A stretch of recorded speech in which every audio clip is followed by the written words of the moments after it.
Se o tātou te talo, mātou vi ia oilo mātou tuan wha pale oile vi inga. Whātaili ni vaenga o le Afiafi mo oilo lofu mlau wanga lei, alo atu lau ainga le ia mo le.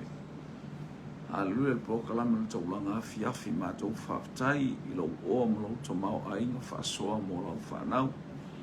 Ma lau nei tu aso alofu mai la ufio. Te ta ile nganga o la ufio I mea uma. Whai alo lava whina ngalo ai tu ua mātou tāpena penanga mo mātou loto. Ia fo ile vi inga ia te oelo mātou atua. Ona o Yesu, amene. Ia. Matalo pātou tātou wainga le vaenga o le Afiafi. Aleluia, o angai mai lunga upenga te whailangi si o tātou wainga, wha malo le pale, malo fo I whasoa, malo vi ia le ali. I leanga leo le tuang whamuri anga le tua nei tu aso ao tātou oia I la tātou whasoa. O whatalo watu I upenga te whailangi, maso o staff whailanga te whurela ingo I whatalo tua, mafuta manei Afiafi, anga lea tu le tua ma. Ia ili pa ia le tua isu tātou pa inga, whatalo watu foli tātou wa whale wale si whasana lau, Global Kingdom.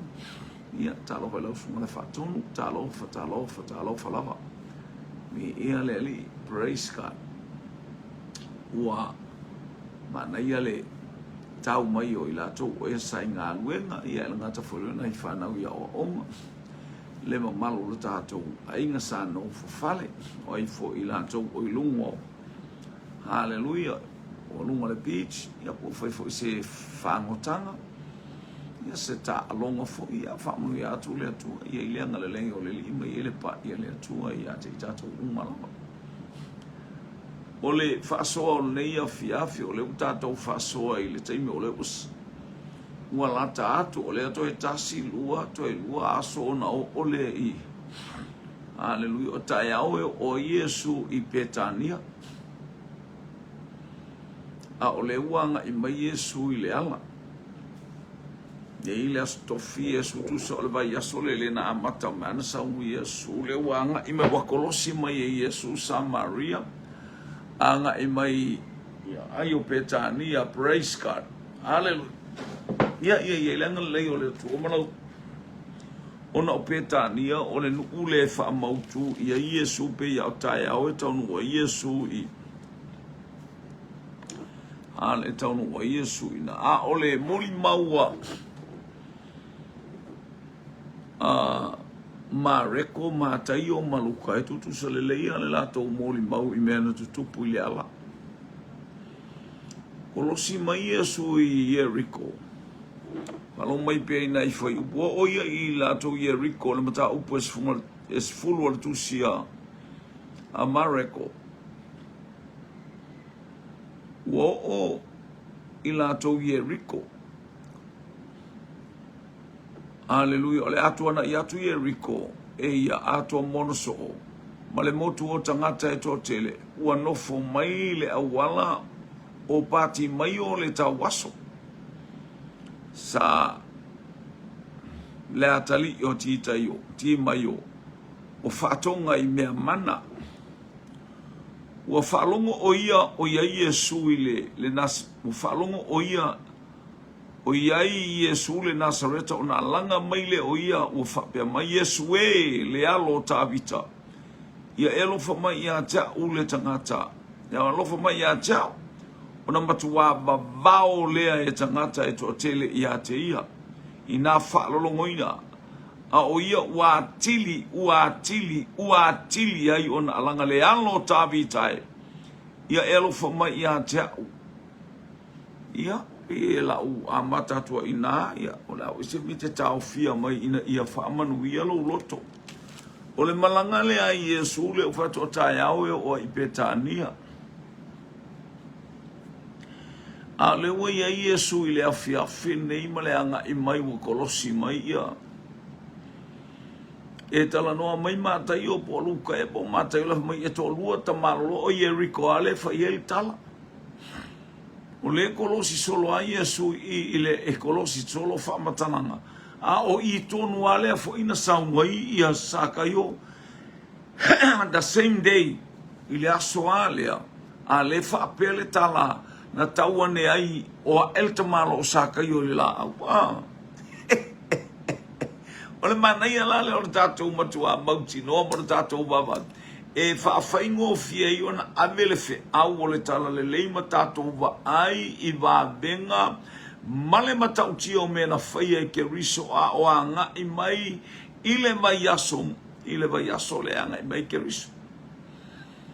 To leo lona vai aso muli ale a matai lana malanga whaatupu le alu le asa o le urua iaso na le vai sa pati tonu o iutaia. Hallelujah, le watau I o tātou taimi ma le taimi o I tātou o le urua iaso o le vai sa pati. Hallelujah, le na alua le malanga I Yesu I ia lele. O wa ele ini me whape whai le aso sa pati a iutaia. Ma lie le tala pe e whaalongolongo I aima tātao fia se mea manaia. Hallelujah. Ua alu le longo I Utaia, alu le longo I Samaria, alu le longo I totonu o Karileia winga.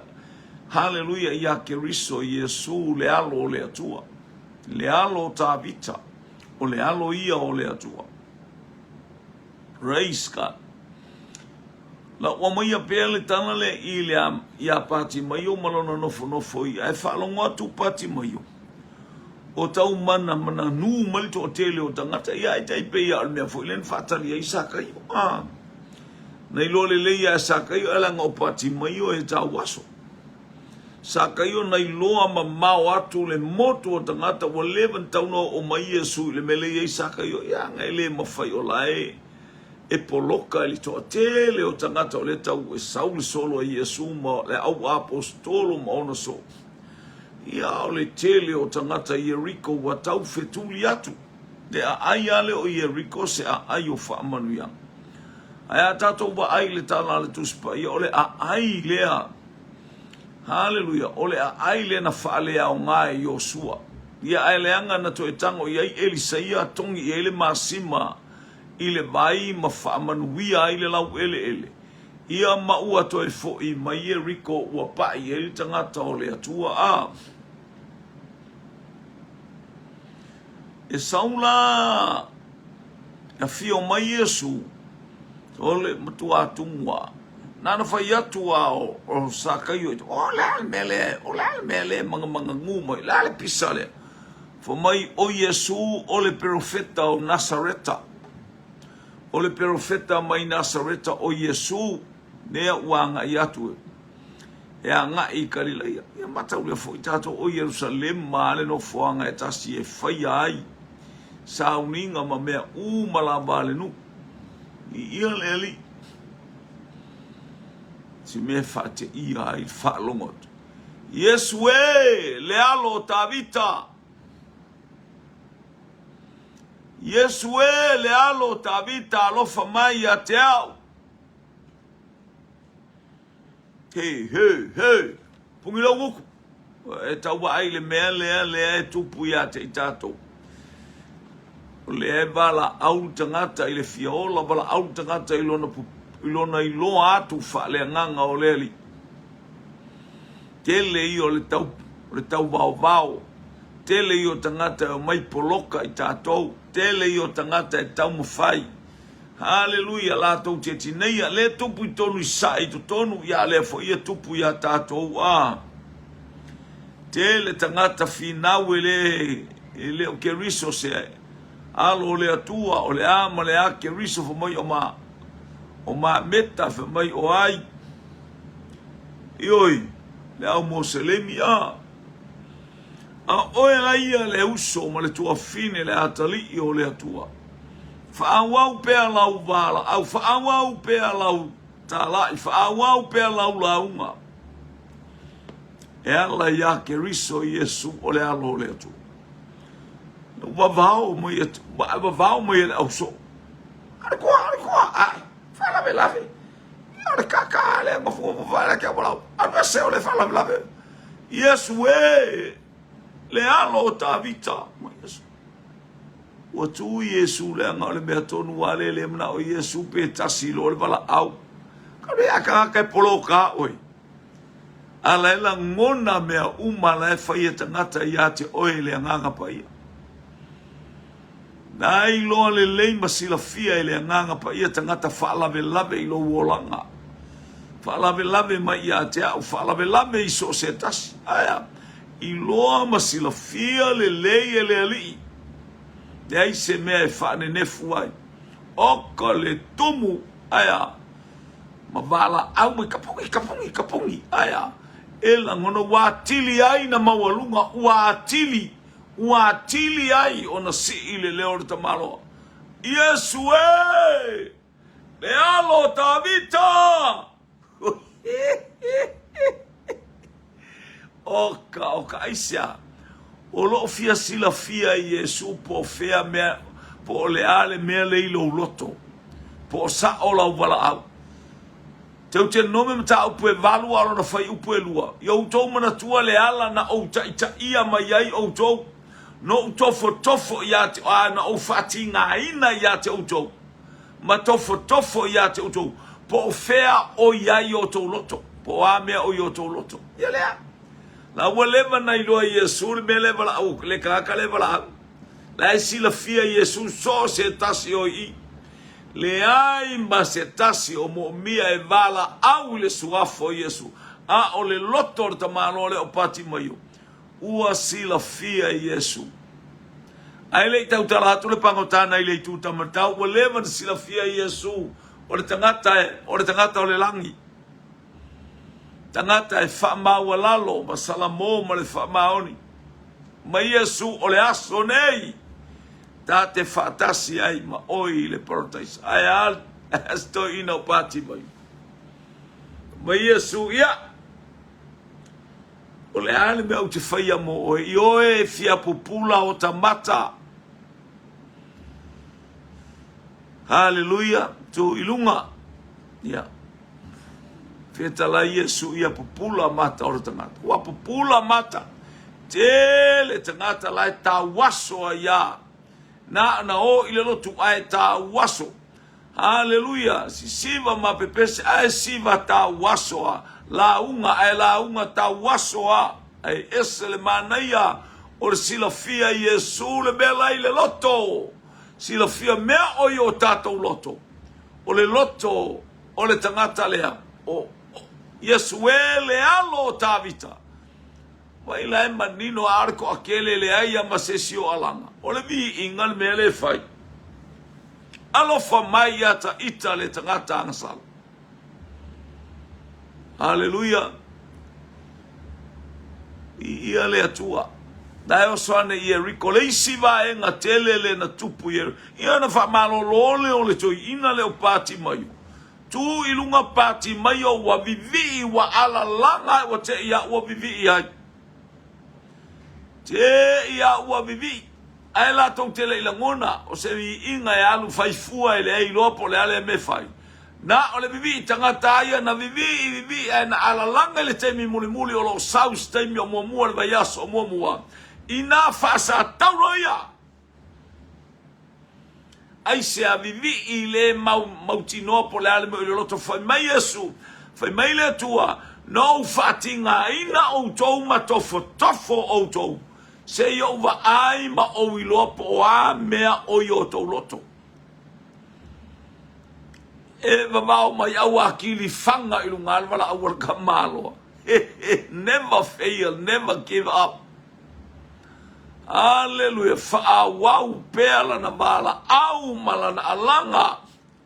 Yesu e. Ele ngata ya Yesu, ele ngo Yesu awa ya falau tele atu etangata. He is the son of David.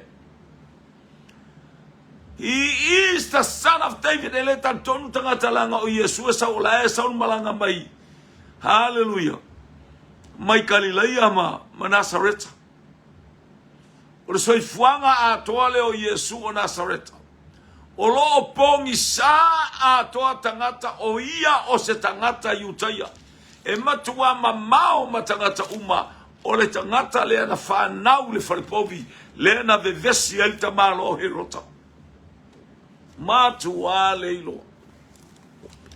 Alele wa alanga tamalo elenga taina alanga Yesu alofa mai ya te au le tangata anga sala. Yesu le alo tavita o falo mo ka o we a le alo tavita le fatalitali ya tangata o le Mesia a le falo o tangata le alo tavita ya alofa mai ya te au mana ia lo wala au maleiloa mala au male mautinoa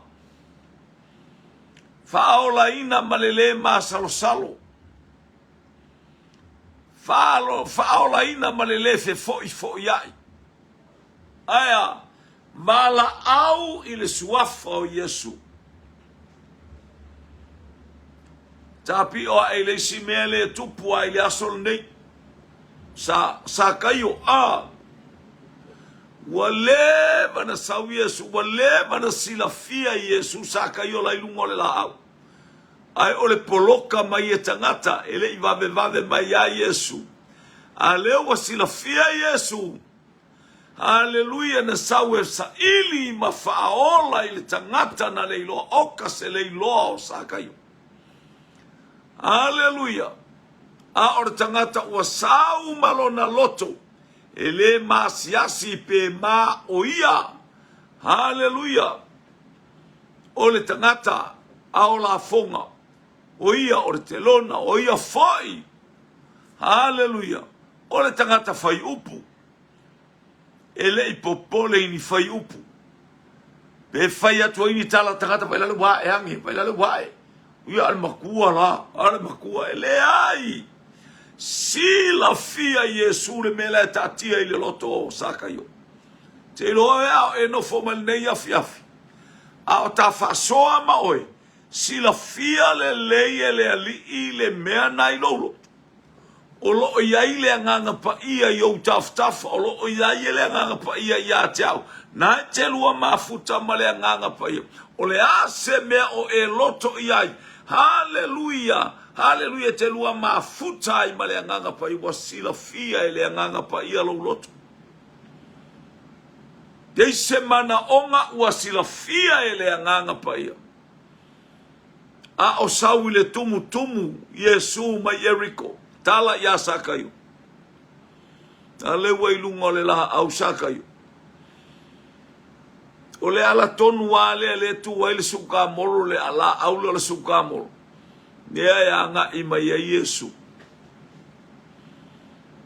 ele fa pefa to afa sau Yesu te pailuma na iloa Yesu ai va ayatu itangata na ole tau pipi i mai watili ai haleluya na ole ole beso ole tumu o tangata haleluya oka mai o te ile tepa ilunga o Yesu sakayo fatata unu ule o Yesu i na teleilo se sakayo na teleilo ni ngon tangata ni nu me ofo ai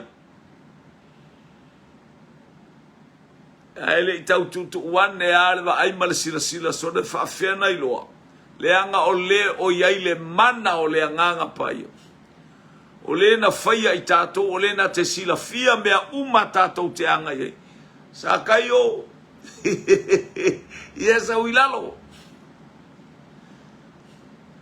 fese mea o e fese mea o mawalunga ilo wolanga fese mea o tu ia ilo wolanga tele fia solo muli e tele fia sau ilalo e te mana o tu ulo wolanga ilunga e ubala au haleluya o ta pena ta te whaalongolongo atu le whainga malanga le nei a Yesu o le whainga malanga e teu matoe ta pu e ai o langa o tangata i o lato i loa le ala o lo sabale ai saulalo whamaualalo lo loto a whai o ena e tupu ai le vevesio le tau a inga vevesio le lua ulunga alii vevesio le tau wharewhainga aluenga vevesio le kalesia sau ilalo o le vai aso le aluele malanga whaatupu ai sau ilalo ta fa maua lalo ta va ia tu le nei afiafi wa e falongo ma o falongo ma ta falongo ile si ufonga o le lisau ilalo kayo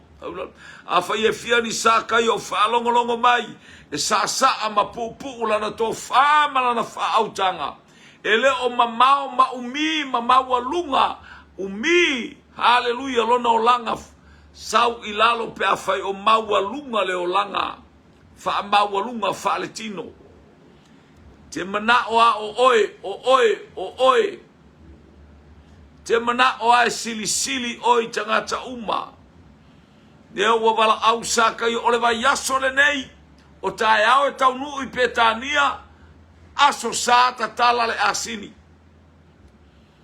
awane ngalo ya te oe au e whafonga praise God ole aso sa o mua hallelujah i tutono o manu rewa hallelujah ile lima mountain of Lebanon ia 5 Lebanon hallelujah praise God ia ole numero 5 o Lebanona atu maunga o Lebanona ia i manurewa ia ole a fai ispoka la me fa pitoa tatala ole asini e winga ile fe au le tala lelei malona vai aso atoa a oanga ia tu Yesu ile maliu hallelujah le famna tuina o le vai aso le maliu toi tu o Yesu kerisa uringa le ia tu o e fia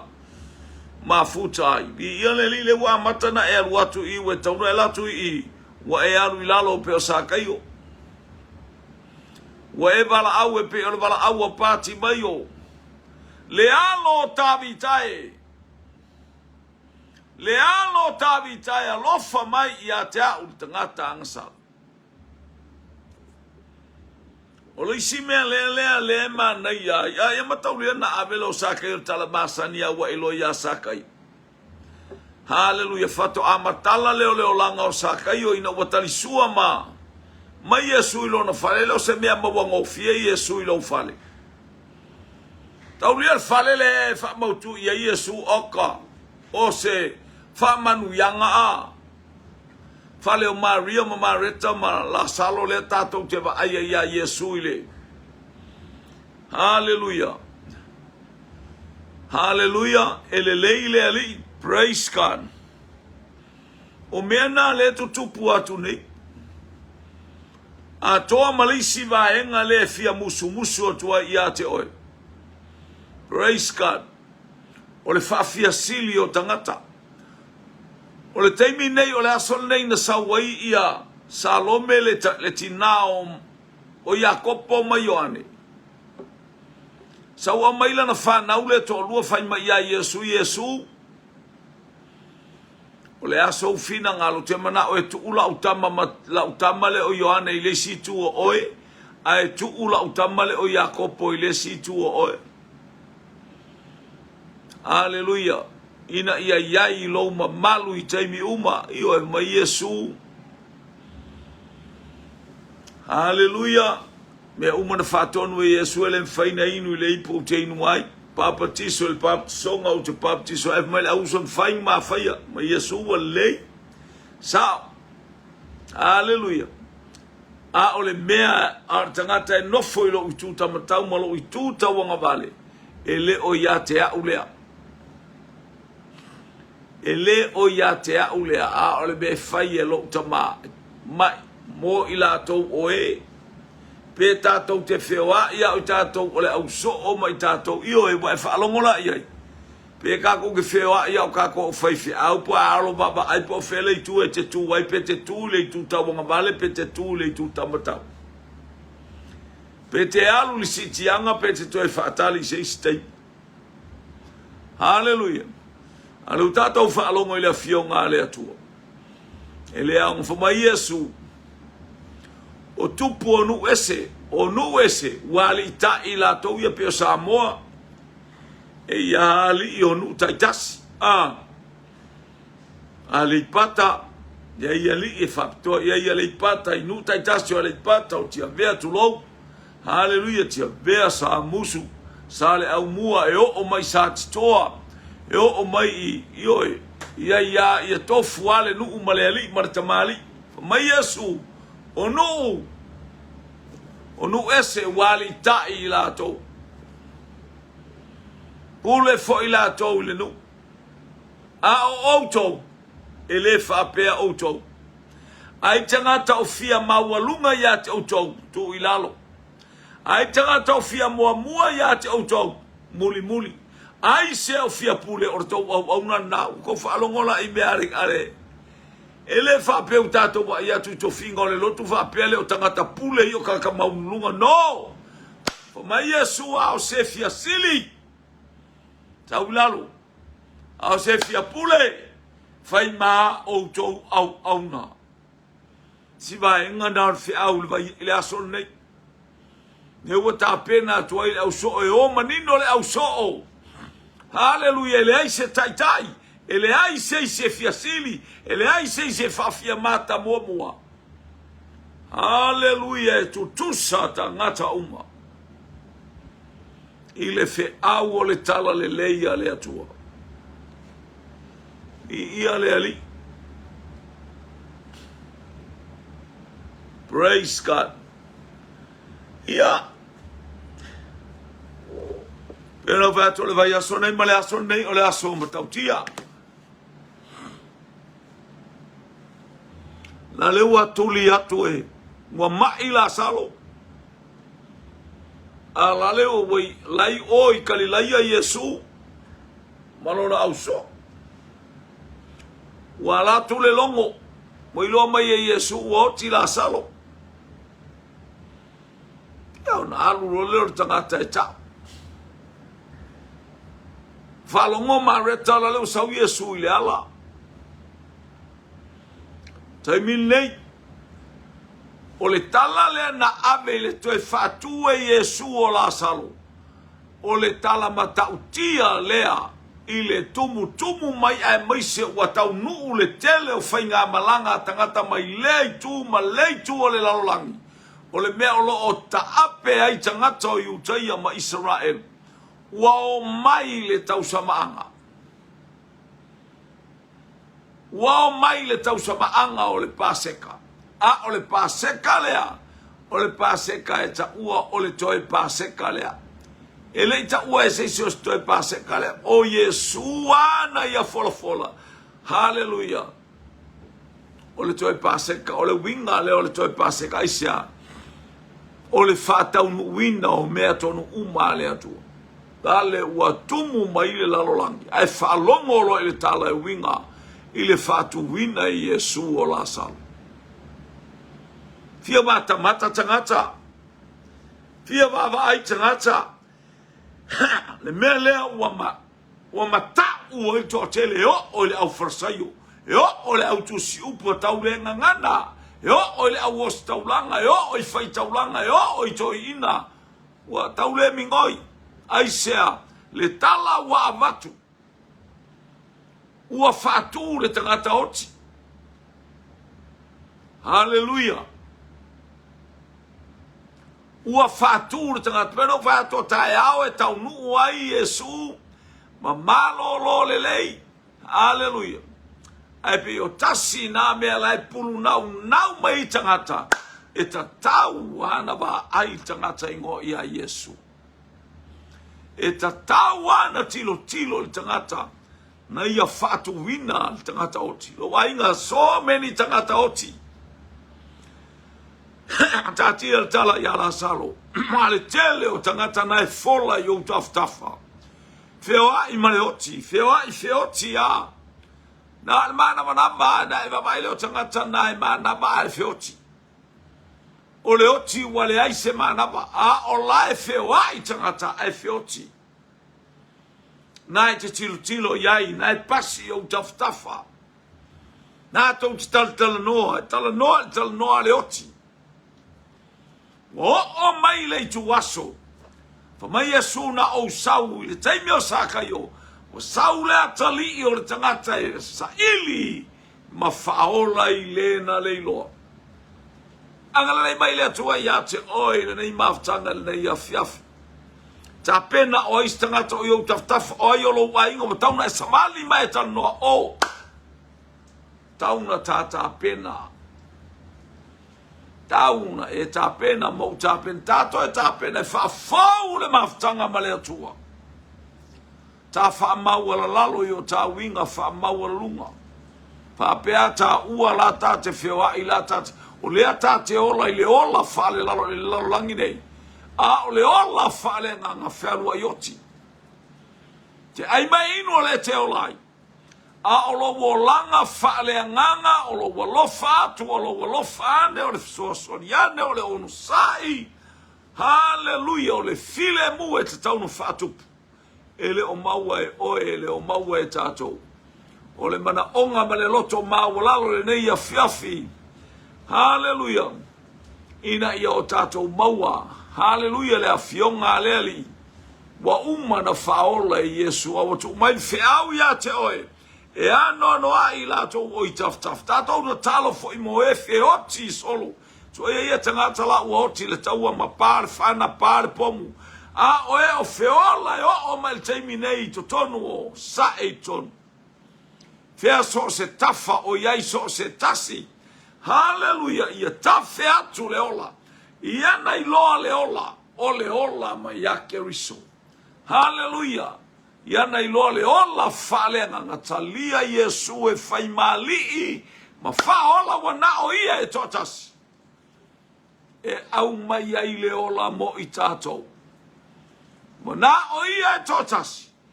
E to e whafou wai le maftanga male atua. To e whai ai le lenga male atua. A o maua le ola i lou soi fua malawola. Whamanu ia le atua ia te oel nei afiafi. Angale le iatu. Yesu malona ngai mai. Hallelujah i le asole nei. Ua ia whape atu i lona au so au se fia sili. Whai ma o tou au auna. Fia mua mua. Wha muli muli. Hallelujah.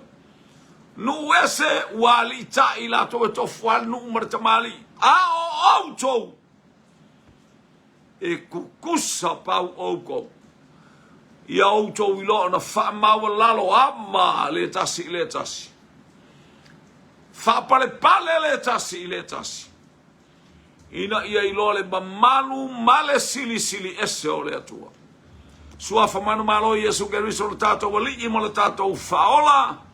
Ia famanu ia le atua ia te oi le nei afiafi lau au na e tautua mo oe ma le loto famawa lalo. Ona o Yesu Keriso lo tatou wali i mo le faola. Amene, amene, ma amene. Manuia whainga malolonga o le afiafi.